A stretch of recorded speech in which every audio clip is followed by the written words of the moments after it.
Graças e paz, meus queridos. Então, hoje nós vamos estar falando sobre a lição número 2, que é sobre a salvação.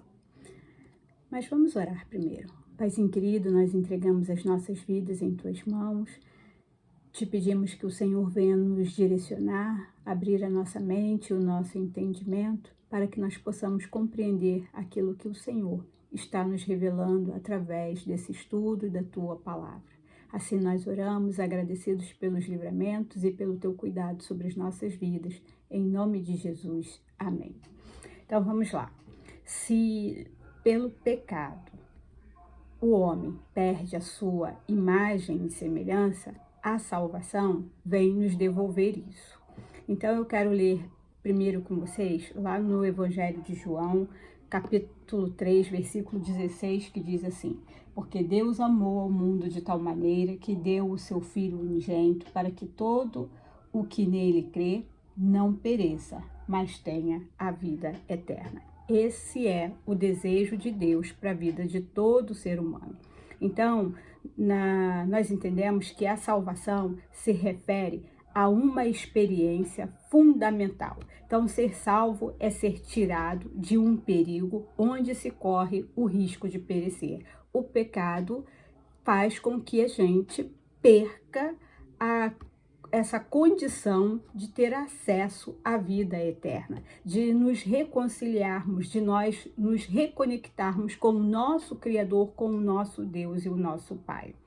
Então, na palavra de Deus você vai ver, e o texto aqui mostra, que há vários tipos, de salvação, mas nós estamos buscando primordialmente a salvação da nossa alma, porque o nosso desejo é passar a vida eterna com Deus. Então, todos os dias, Deus vai executar a salvação sobre as nossas vidas? Sim, Ele vai trazer salvação que vai te livrar do perigo, Ele vai trazer a salvação que te ajuda e te dá socorro, Ele vai trazer a salvação que te resgata, a salvação que cura, que te dá segurança total, a salvação que é a libertação de situações de infidelidade, libertação da opressão e da miséria. Então, como vai dizendo aqui o texto, ele vai te dando vários tipos de salvação.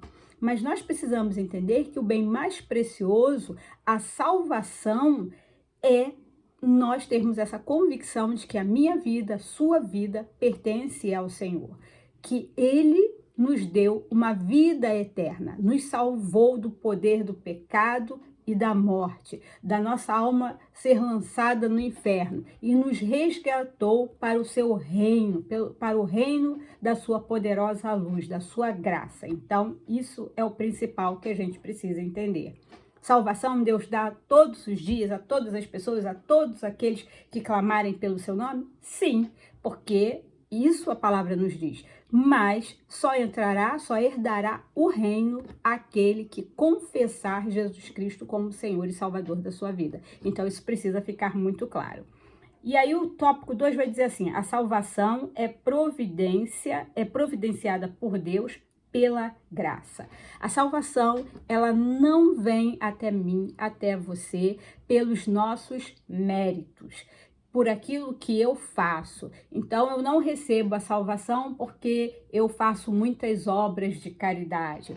Eu não recebo a salvação porque eu sou um cidadão íntegro, correto. Eu não recebo a salvação porque eu sou uma boa pessoa. O que me faz com que eu receba a salvação é o reconhecimento do meu estado de pecado, e esse pecado é o distanciamento do Deus que me criou e que me formou e que me predestinou para a salvação e para o louvor da sua glória. Então, eu preciso ter isso muito claro na minha mente. Então, salvação é o ato mais importante de Deus através do Senhor Jesus Cristo.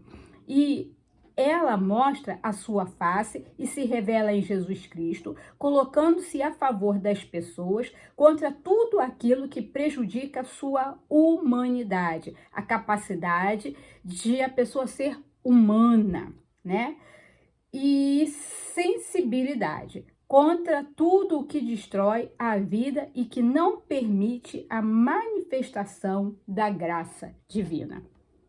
Então, Deus vem para nos resgatar, para nos salvar de tudo aquilo que nos impede de sermos humanos, de viver o projeto de Deus para as nossas vidas. Porque quando nós olhamos lá no início, quando Deus cria todas as coisas, lá em Gênesis 1 e também no capítulo de número 2, nós vamos ver que existia uma harmonia, uma ordem, uma paz que governava sobre todas as pessoas e sobre todos os animais, o universo. Havia um equilíbrio. Com a entrada do pecado, com a queda do homem e da mulher, esse equilíbrio, ele foi desfeito. Então, sem a graça de Deus, sem a intervenção de Deus na minha e na sua vida, eu não consigo viver essa humanidade de forma plena, como o Senhor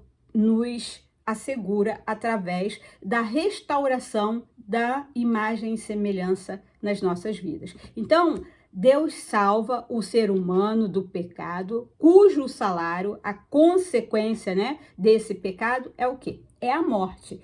E morte eterna, o afastamento eterno da presença de Deus. Então, imagine, nós já vivemos num mundo tão difícil, com tantos problemas, com tantas lutas, com tantas dificuldades, mas a gente só consegue suportar porque nós temos o quê? A graça de Deus, o poder de Deus sobre as nossas vidas. Então é isso que nos dá força, é isso que nos dá ânimo, é isso que nos encoraja a não retrocedermos, a não desistirmos, mas seguirmos em frente.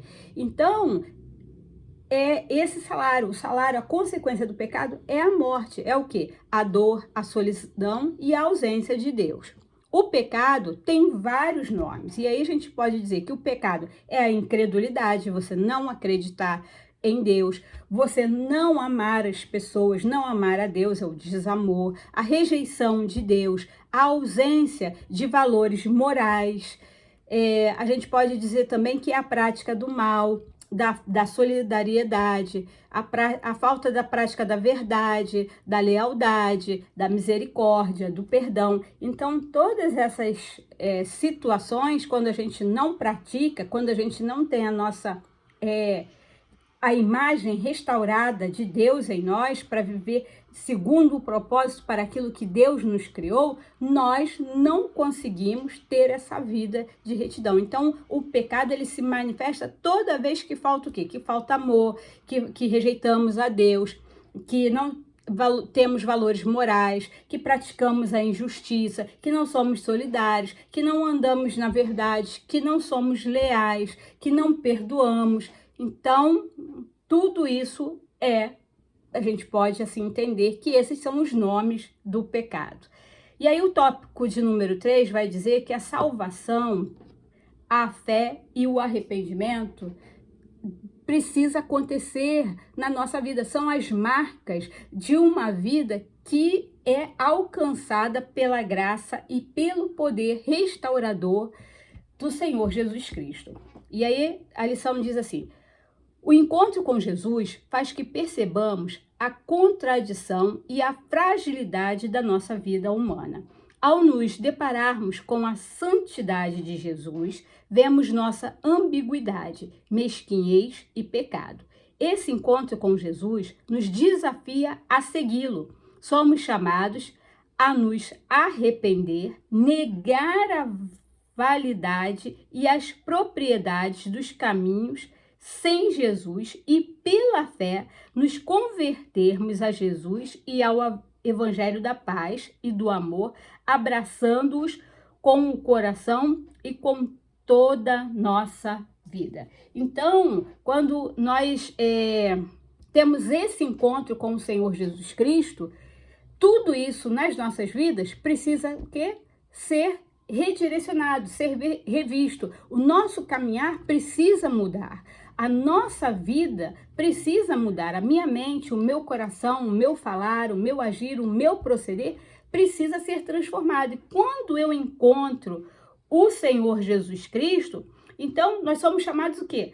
A um caminho de arrependimento. Tudo aquilo que evidenciava a ação do pecado sobre a minha vida é rejeitado e eu passo a viver segundo a imagem e semelhança do Deus que me formou, porque agora Ele é meu Pai, Ele é o meu Senhor, Ele é a minha referência, Ele é o meu modelo, o meu exemplo, né? Que eu preciso seguir. Então, esse caminho vai nos levar a fazer o quê? A nós nos arrependermos e negar a validade, né? Dessas situações que antes eu vivia. Então, é a anulação de tudo aquilo que eu praticava e que não glorificava e não exaltava, não sinalizava, apontando para Cristo. Então, nesse caminho, eu vou ter um caminho que tem que ser baseado o quê? Na fé. E ter no Evangelho, né, na palavra de vida, o Evangelho da paz, ele tem que estar na minha vida, na minha caminhada. Precisa o amor de Deus entrar na minha vida e abraçarmos com o coração e com toda a nossa vida esse novo modelo e esse novo significado. Então, a atitude mediante a qual o ser humano abandona toda a confiança em seus próprios esforços e em seus próprios caminhos para obter a salvação, quer seja eles atos de piedade, né, que é o seu momento de comunhão com o Senhor, né, de bondade, sacrifícios ou promessas, chama-se fé. Então a gente passa a ter uma vida em que a gente vai através dos atos de piedade. O que é atos de piedade?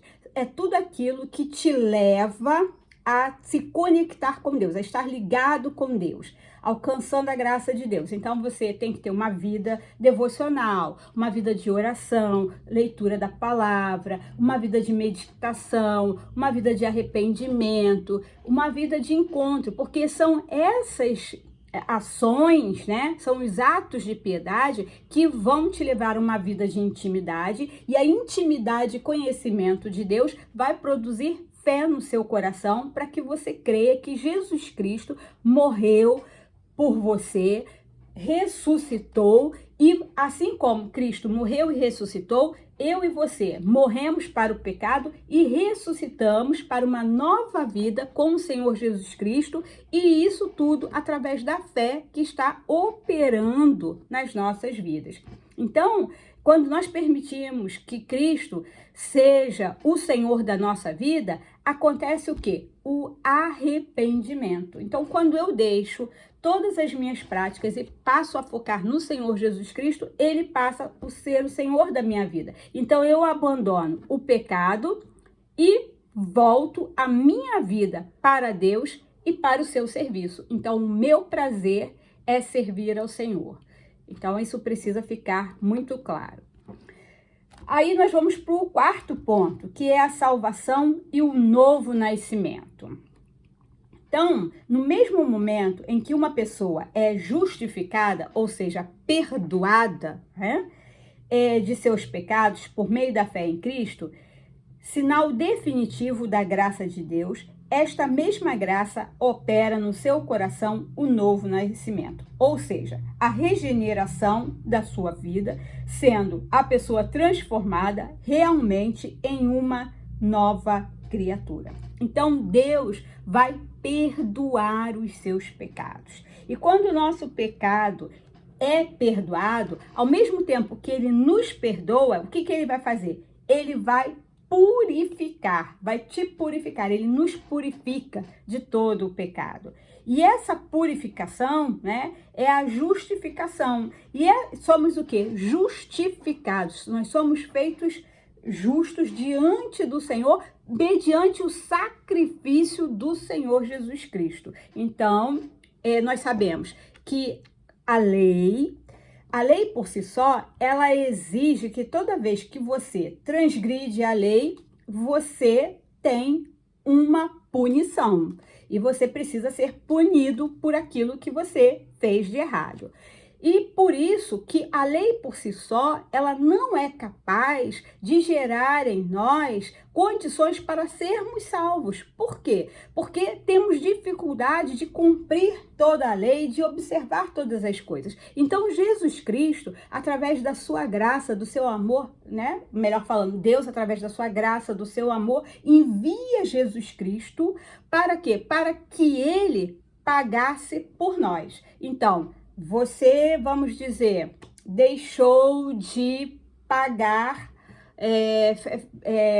estava num lugar e inadvertidamente mexeu em algo que não devia, porque não estava ali, tomou um café fora de hora, fora do momento da permissão. Está lá numa conferência, lá do seu trabalho, e aí vocês fizeram algo que tomaram café fora de hora, sem que o comandante mandasse. Então, o que vai ter para vocês? Um castigo. Por quê? Porque vocês transgrediram a lei. Então, vocês vão ser punidos por isso. Ok. Mas o que Jesus faz? Você cometeu o pecado, você transgrediu, Jesus Cristo vem, sabe que você pecou, mas ele se coloca no seu lugar para que ele pague por aquilo que você fez. E com isso, ele te justifica. Então, nós precisamos entender que o Senhor é aquele que nos justifica dos nossos pecados. Então, não há nada que eu possa fazer para salvar a mim mesmo. Somente a graça do Senhor. E isso é graça, favor imerecido. Porque o que eu merecia? A punição pelos meus pecados. Mas Jesus, através do seu amor e do seu sacrifício, ele nos resgata. Então, o novo nascimento nada tem a ver com os sinais externos, ou seja, às vezes a gente pensa que agora eu sou de Jesus. O que evidencia isso? O tamanho da Bíblia que eu carrego, as camisetas com inscrições bíblicas que eu levo, né? Às vezes o ato do batismo. Então nós precisamos entender que não é o batismo que nos faz nascer de novo, mas é receber Jesus Cristo como Senhor e Salvador na minha vida, me arrepender dos meus pecados e ter uma mudança radical na minha vida, no meu comportamento, na minha atitude. Eu sou o quê? Como diz a palavra, uma nova criatura, deixando as coisas que para trás ficam, né? Morrendo o velho homem, eu tenho um novo alvo, uma nova direção. A minha direção é Cristo, meu Senhor e Salvador. Por Ele eu vivo, por Ele eu falo, por Ele eu respiro. Então, tudo é para Ele. Tudo em mim e em você precisa glorificar e exaltar o nome do Senhor. Quando a gente vai passar para o batismo ele é o quê? Uma celebração, uma confirmação pública desse novo nascimento que já aconteceu na sua vida. Então não é o momento que você mergulha na água ou que a água é derramada sobre a sua cabeça ou aspergida sobre você que vai acontecer o novo nascimento. Não, você só chegou nesse momento do batismo, dessa confissão pública, a confirmação pública dessa fé. Por quê? Porque você já teve um novo nascimento, que é o encontro com o Senhor Jesus Cristo, que fez que você reconhecesse quem você era e quem você deseja ser. Amém? Então vamos lá. Ponto 5. O ser humano pode cair da graça de Deus? Sim, a gente precisa entender que sim.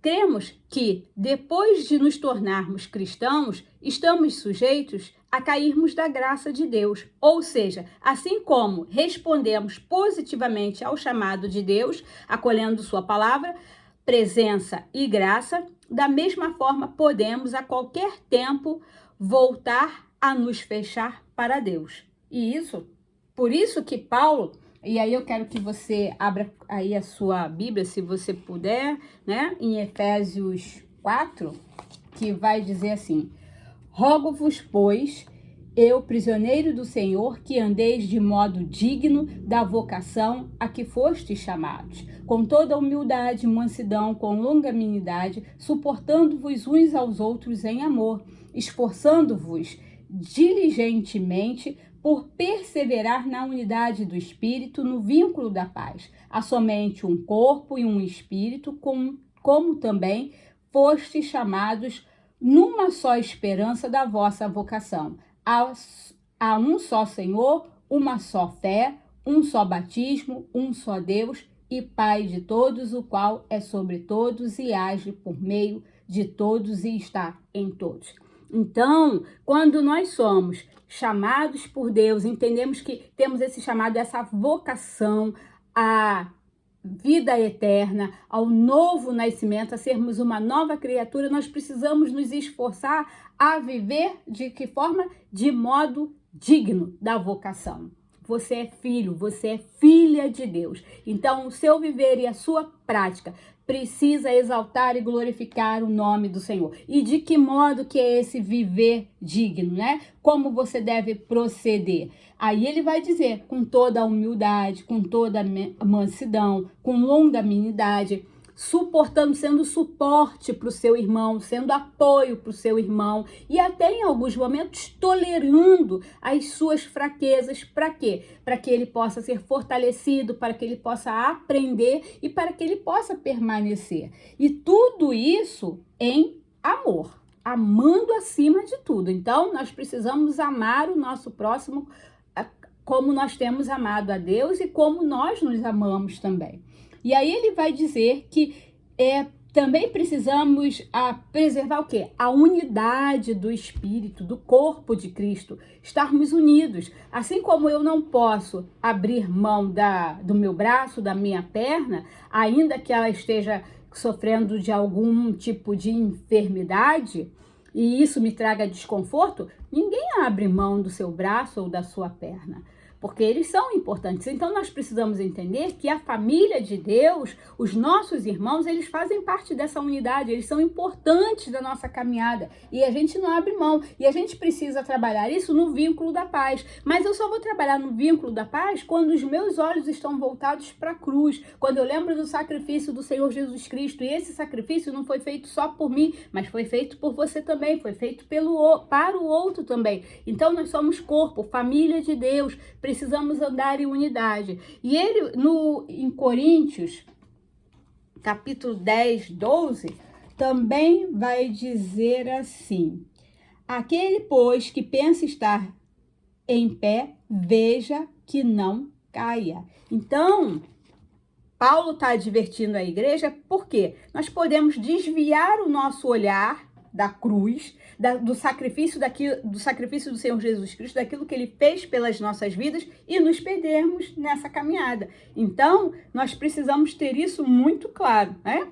A palavra de Deus vai mostrar alguns exemplos de homens que começaram bem, mas não terminaram bem. Por quê? Perderam o foco, deixaram de olhar para Cristo e começaram a olhar para si mesmo, para os seus desejos, para as suas vaidades, para as suas vontades. Abriram mão de se submeter ao senhorio de Cristo, à vontade de Cristo, de se submeter ao governo do Senhor. Então, nós precisamos entender isso, que a partir do momento que eu sou uma nova criatura, que eu sou alcançado por Deus, como diz a palavra, já não vivo mais eu, mas Cristo vive em mim. É Cristo que governa a sua vida. E aí nós vamos para o último tópico, que vai falar acerca da predestinação. E vocês vão ouvir isso em alguns momentos, né? E aí a gente às vezes confunde. Então, em Efésios, capítulo 1, né? De versículo 3 a 7, vai dizer assim: bendito Deus e Pai de nosso Senhor Jesus Cristo, que nos tem abençoado com toda sorte de bênçãos espirituais nas regiões celestiais em Cristo, assim como nos escolheu nele antes da fundação do mundo para sermos santos e irrepreensíveis perante ele, e em amor nos predestinou para ele, para a adoração de filhos, por meio de Jesus Cristo, segundo o beneplácito de sua vontade, para louvor da glória de sua graça, que ele nos concedeu gratuitamente no amado, no qual temos a redenção pelo seu sangue e remissão dos pecados, segundo a riqueza de sua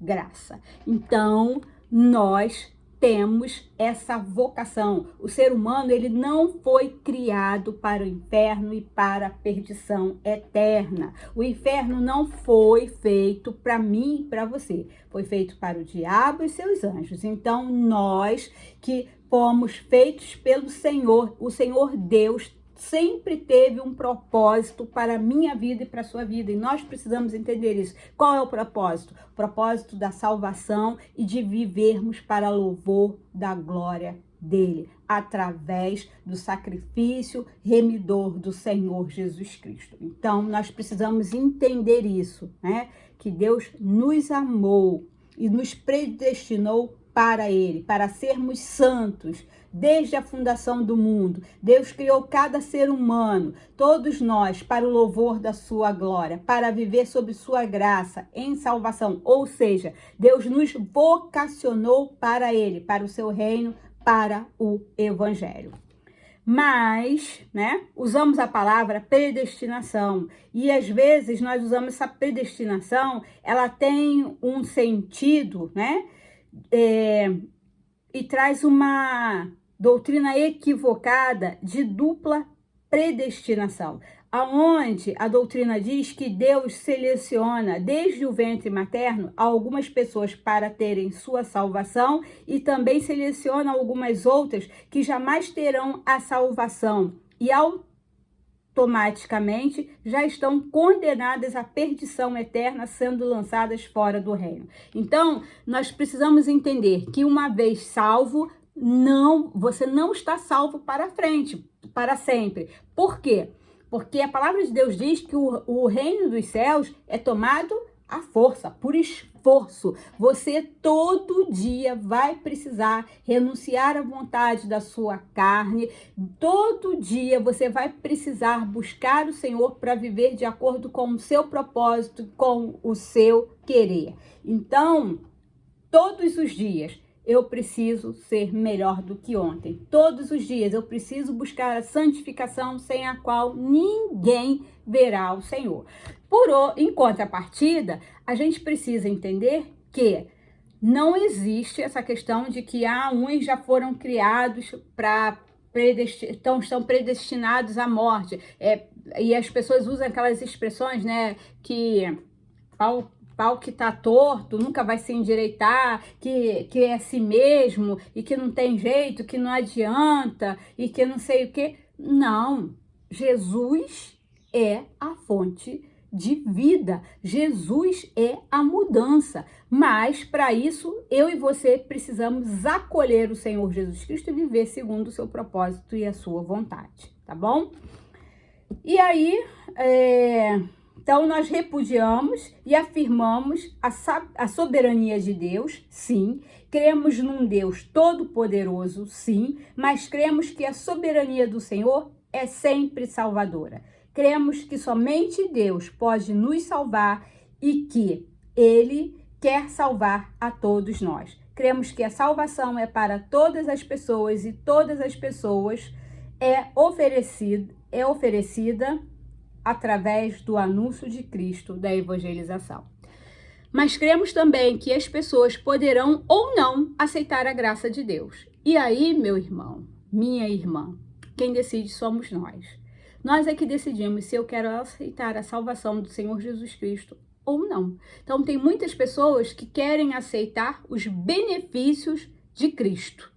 Aquilo que Ele proporciona, os seus milagres, as curas, os livramentos, querem usufruir das suas bênçãos, mas não querem se render ao Senhor da vida, ao Senhor da bênção. Então, depende de você, depende de mim, depende de cada um de nós, né? Então, que Deus possa estar abençoando vocês, que Deus possa estar sustentando vocês e depois eu vou estar mandando, assim, ainda essa semana, a aula de número 3, onde nós estaremos falando um pouquinho mais sobre batismo, amém? Que Deus abençoe vocês, que Deus fortaleça vocês. Senhor, muito obrigado por esse tempo. Te louvamos e te agradecemos por tudo, em nome de Jesus, amém. Fiquem na paz, meus irmãos, Deus abençoe.